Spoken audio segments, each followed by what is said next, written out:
Iran ഇസ്രയേലിന് മേൽ നടത്തിയ ആക്രമണവും പ്രത്യാക്രമണത്തെക്കുറിച്ചുള്ള ഇസ്രയേൽ മന്ത്രിയുടെ പ്രതികരണവുമൊക്കെ മറ്റൊരു യുദ്ധത്തെക്കുറിച്ചുള്ള ചർച്ചകൾ തുടങ്ങി വച്ചിരിക്കുകയാണ്. ഇന്ന് നമ്മളോടൊപ്പം നയതന്ത്ര വിദഗ്ധനും മുൻ അംബാസിഡറുമായ കെ.പി. ഫാബിയൻ സാറുണ്ട്. സർ, ഈ തിരിച്ചാക്രമിക്കും എന്നാണ് ഇപ്പോൾ ഇസ്രയേലിലെ ഒരു മന്ത്രി പറഞ്ഞിരിക്കുന്നത്. അപ്പോൾ സമയമാകുമ്പോൾ ആക്രമിക്കും. അപ്പോൾ മറ്റൊരു യുദ്ധത്തെക്കുറിച്ചുള്ള ആശങ്കകളാണ് ലോകമെങ്ങും നോക്കിക്കാണുന്നത്. ഇറാൻ 13-ാം തീയതി ഇസ്രയേലിനെ ആക്രമിച്ചു.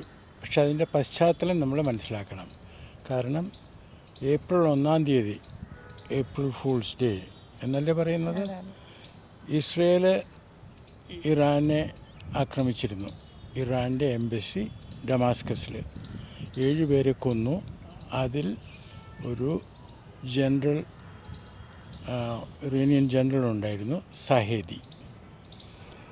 അത് കഴിഞ്ഞിട്ട് ഇറാൻ സെക്യൂരിറ്റി കൗൺസിലിലേക്ക് പോയി. അവിടെ നിന്നൊന്നും കിട്ടിയില്ല. അപ്പോൾ ഈ പശ്ചാത്തലത്താണ് ഇറാൻ അത് ചെയ്തത്. കാരണം ഇറാൻ്റെ അഭിപ്രായത്തിൽ ഇത് ആദ്യമായിട്ടുള്ള ഇസ്രയേൽ ആക്രമണമല്ല, വലിയ ആക്രമണങ്ങൾ ഇസ്രയേൽ ഇതിനു മുമ്പ് നടത്തിയിട്ടുണ്ട്. ഇതിനെപ്പറ്റി എന്തെങ്കിലും ചെയ്തില്ലെങ്കിൽ ഇസ്രയേൽ പിന്നെയും ആവർത്തിച്ചുകൊണ്ടിരിക്കും.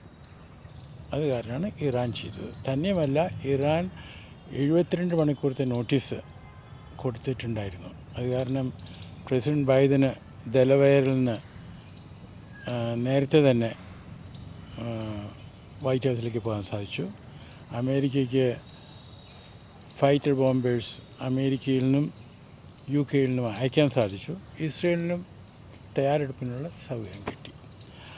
അത് കാരണം ഡാമേജ് ഒന്നും ഉണ്ടായില്ല. ഇറാൻ ഈ മുൻകൂട്ടി അറിയിപ്പ് കൊടുക്കാനുള്ള കാരണം ഡാമേജ് കുറയ്ക്കാനും മറ്റ് മനുഷ്യരാരും മരിക്കരുത്, കൊല്ലപ്പെടരുത്, അതുകൊണ്ടാണ്. പക്ഷേ ആദ്യമായിട്ടാണ് ഇറാൻ ഇസ്രയേലിനെ ആക്രമിക്കുന്നത്. അപ്പോൾ ഇസ്രയേലിൽ ഒരു വലിയ എന്താ പറയുക, ഇമോഷണലായിട്ടുള്ള റിയാക്ഷൻ ഉണ്ട്. അതായത് ഇറാനെ തിരിച്ച് ആക്രമിക്കണം. തന്നെയുമല്ല, നെതന്യാഹു, പ്രൈം മിനിസ്റ്റർ നെതന്യാഹുവിന് ഈ യുദ്ധം വിപുലിപ്പിക്കണം. അങ്ങനെയാണെങ്കിൽ അദ്ദേഹത്തിൻ്റെ രാഷ്ട്രീയ സ്ഥിതി, സപ്പോർട്ട് നന്നായിരിക്കും. കാരണം ഇപ്പോഴത്തെ നാളൊരു ഇലക്ഷൻ നടക്കുകയാണെങ്കിൽ അദ്ദേഹം തോറ്റുപോകും. അപ്പോൾ അദ്ദേഹത്തിൻ്റെ ആഗ്രഹം ഇത് നീട്ടിപ്പിക്കണമാണ്. തന്നെയുമല്ല, വാർ ക്യാബിനറ്റ് 3 പേരുണ്ട്. അതിൽ നെതന്യാഹു, ഗാൻസ്, പിന്നെ gallon, that is defence minister. ഇവർ 3 പേരും വളരെ ഫാർ റൈറ്റാണ്. അപ്പോൾ അതേ സമയത്ത് തന്നെ ബൈഡൻ പറഞ്ഞിട്ടുണ്ട് ഇത് ചെയ്യരുത്. നെതന്യാഹുവിനോട് പറഞ്ഞിട്ടുണ്ട് ഇത് ചെയ്യുവാണെങ്കിൽ അമേരിക്ക യാതൊരു സപ്പോർട്ടും കൊടുക്കില്ല. പക്ഷേ അത് നമ്മൾ കുറച്ച് ഉപ്പും കൂടി എടുത്തിട്ട് വേണം നോക്കാൻ. കാരണം ഇറാനെ ആക്രമിക്കാൻ സപ്പോർട്ട് കൊടുക്കില്ല. പക്ഷേ ഇറാൻ തിരിച്ച് പ്രതികരിച്ചാൽ അമേരിക്കയുടെ എല്ലാ സപ്പോർട്ടും ഉണ്ടാകും. അതുകൊണ്ട് ബൈഡൻ്റെ പ്രസ്താവന നമ്മൾ അത്ര കാര്യമായിട്ട് എടുക്കരുത്. ഒരു കാര്യം കൂടി, പ്രധാന പ്രശ്നം ഇതാണ്, ബൈഡന് ആ പ്രസിഡൻഷ്യൽ അതോറിറ്റി ഉപയോഗിക്കാനുള്ള കഴിവില്ല. കാരണം 1982 റേഗനായിരുന്നു പ്രസിഡൻറ്റ്. ഇസ്രയേൽ ബെയ്റൂട്ട് ബോംബ് ചെയ്യുമായിരുന്നു. ഏതാണ്ട് 200-300 പേർ കൊല്ലപ്പെട്ടു. സെക്രട്ടറി ഓഫ് സ്റ്റേറ്റ് പറഞ്ഞിട്ടൊന്നും ഇസ്രയേൽ കേൾക്കുന്നുണ്ടായിരുന്നില്ല. റേഗൻ ഫോൺ വിളിച്ചു. അന്നത്തെ പ്രൈം മിനിസ്റ്റർ ബേഗിനായിരുന്നു. ആദ്യത്തെ നിമിഷത്തിൽ തന്നെ റേഗൻ പറഞ്ഞു, സ്റ്റോപ്പ് ദാറ്റ് ഹോളോകോസ്റ്റ്, ആ ഹോളോകോസ്റ്റ് നിർത്തുക. അപ്പോൾ ബേഗിൻ പറഞ്ഞു, ഹോളോകോസ്റ്റിൻ്റെ കാര്യം എന്നോടാണ് പറയുന്നത്. റേഗൻ പറഞ്ഞു, I want you to stop it now. ആ കോൺവെർസേഷൻ ഒരു കുറച്ച് മിനിറ്റ് നിന്നുള്ളൂ, 5 മിനിറ്റ് 6 മിനിറ്റ്.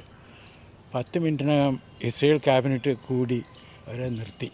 ആ അതോറിറ്റി ബൈഡനില്ല. അതാണ് നമ്മളെല്ലാവരും അഭിമുഖീകരിക്കുന്ന ഏറ്റവും വലിയ പ്രശ്നം. ഇതിൽ ഏറ്റവും ഇനി നമ്മൾ നോക്കിക്കാണുന്നത് ഇന്ത്യയുടെ ഭാഗത്തു നിന്നും ഇസ്രായേൽ പാലസ്തീൻ വിഷയത്തിലാണെങ്കിൽ പോലും ഒരു സ്റ്റഡി ആയിട്ടുള്ള ഒരു സ്റ്റാൻഡ് അല്ലെങ്കിൽ പ്രോ പലസ്തീൻ എന്നുള്ള നിലയ്ക്കല്ല ഇന്ത്യ നീങ്ങിയത്. അതുകൊണ്ട് തന്നെ ഏതെങ്കിലും തരത്തിൽ ഇന്ത്യക്ക് ഇതിന് ഏതെങ്കിലും തരത്തിൽ ആശങ്ക കാണേണ്ടതുണ്ടോ? ഇന്ത്യയുടെ ഈ സ്റ്റാൻഡിനെ ഏതെങ്കിലും രീതിയിൽ ആശങ്കയോടെ നോക്കിക്കാണുന്നുണ്ടോ? ഇന്ത്യയുടെ ഇസ്രയേലിനെ സപ്പോർട്ട് ചെയ്യുന്ന സ്റ്റാൻഡ് കൊണ്ട് അറബ് രാജ്യങ്ങളുമായിട്ട് ഗവൺമെൻറ് തലത്തിൽ പ്രശ്നങ്ങളൊന്നും ഉണ്ടാവില്ല.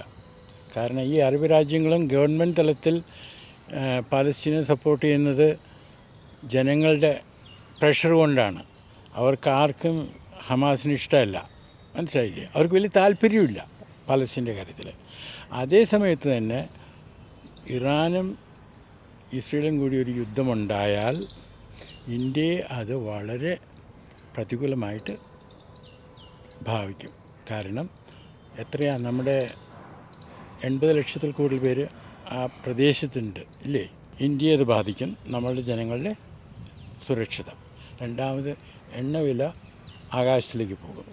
പിന്നെ നമ്മളുടെ പ്രധാനമന്ത്രി എപ്പോഴും പറയുന്നുണ്ടല്ലോ, ഇന്ത്യ, മിഡിൽ ഈസ്റ്റ്, യൂറോപ്പ്, അതൊക്കെ പുതിയ പദ്ധതി. അതെല്ലാം തൽക്കാലത്തേക്ക് നിലച്ചിരിക്കുകയാണ്, മനസ്സിലായില്ലേ?